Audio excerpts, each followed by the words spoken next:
આપણે દિવસમાં કેટલીય વાર શ્વાસ અંદર લઈએ છીએ અને બહાર કાઢીએ છીએ, પણ ક્યારેય વિચાર્યું છે કે આ એકદમ સામાન્ય લાગતી ક્રિયા પાછળ કેટલી અદ્ભુત અને જટિલ પ્રક્રિયા છુપાયેલી છે? તો ચાલો આજે આપણે એક શ્વાસની એ અદ્ભુત સફર પર નીકળીએ, જે આપણા જીવનનો મુખ્ય આધાર છે. તો સવાલ એ છે કે આ એક શ્વાસની અંદરની દુનિયામાં, એની અદૃશ્ય સફરમાં આખરે થાય છે શું? આપણે જ શોધીશું કે હવા નાકથી લઈને ફેફસાના ઊંડાણ સુધી કેવી રીતે પહોંચે છે અને ત્યાં તેનું શું થાય છે. આ એક એવી સફર છે જે આપણને જીવંત રાખે છે, પણ જેની આપણને મોટાભાગે ખબર પણ નથી હોતી. હવે કોઈ પણ સફર પર નીકળીએ તો નકશો તો જોઈએ જ, બરાબર ને? તો આ રહ્યો આપણો નકશો, માનવ શ્વસન તંત્રનો આ ચાર્ટ. આ જ આપણો ગાઈડ બનશે. ચાલો આ નકશાની મદદથી શ્વસન તંત્રના દરેક ભાગને જરા નજીકથી ઓળખીએ. તો ચાલો શરૂ કરીએ આ સફરનો પહેલો પડાવ, એટલે કે હવા શરીરમાં પ્રવેશે છે ક્યાંથી અને ફેફસા સુધી પહોંચતા પહેલાં તેની સાથે શું થાય છે તે જાણીએ. આપણા શ્વાસની આખી મુસાફરી અહીંથી જ શરૂ થાય છે. હવા સૌથી પહેલાં નાસિકા કોટરમાં, એટલે કે આપણા નાકમાં પ્રવેશે છે, અને અહીંયા જ તેનું એકદમ ફર્સ્ટ ક્લાસ ટ્રીટમેન્ટ થાય છે. હવા ફિલ્ટર થાય છે, શરીરના તાપમાન પ્રમાણે ગરમ થાય છે અને તેમાં ભેજ પડે છે. આ બધું એટલા માટે કે ફેફસા સુધી એકદમ શુદ્ધ અને પરફેક્ટ હવા પહોંચે. પછી તે કંઠનળી અને સ્વરપેટીમાંથી પસાર થઈને આગળ વધે છે. સારું, તો હવે આપણી સફર એકદમ રસપ્રદ વળાંક પર પહોંચી છે. અહીંથી હવા એક મુખ્ય રસ્તા પરથી અનેક નાની નાની ગલીઓમાં વહેંચાઈ જાય છે, જે સીધી ફેફસાના ઊંડાણમાં લઈ જાય છે.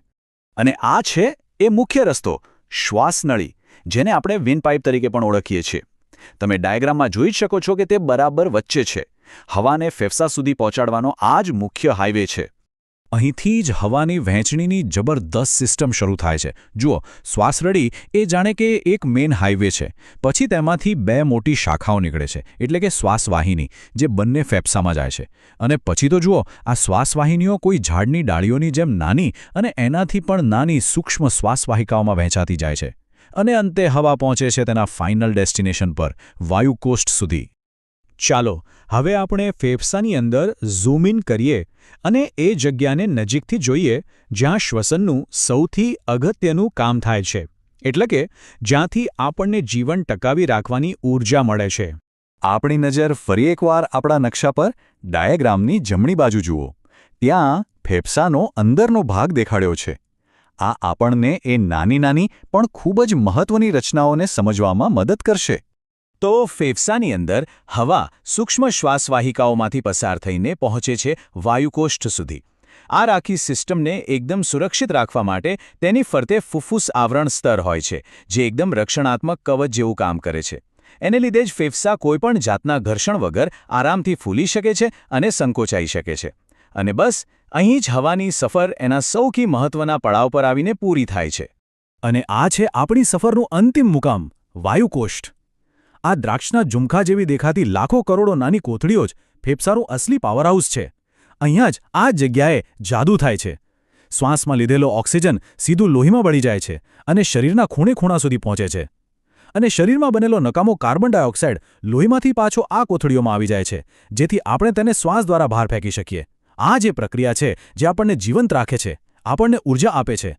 અત્યાર સુધી આપણે હવા કયા રસ્તે જાય છે એની વાત કરી, પણ એક મિનિટ, આ હવા અંદર બહાર જાય છે કેવી રીતે? કઈ તાકાત છે જે આ આખી પ્રક્રિયાને ચલાવે છે?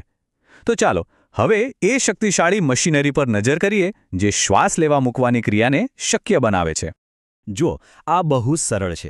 જ્યારે આપણે શ્વાસ અંદર લઈએ છીએ ત્યારે ઉરોદર પટલ નામનો એક મોટો સ્નાયુ નીચે તરફ ખેંચાય છે અને પાંસળીઓ બહારની તરફ ફૂલે છે.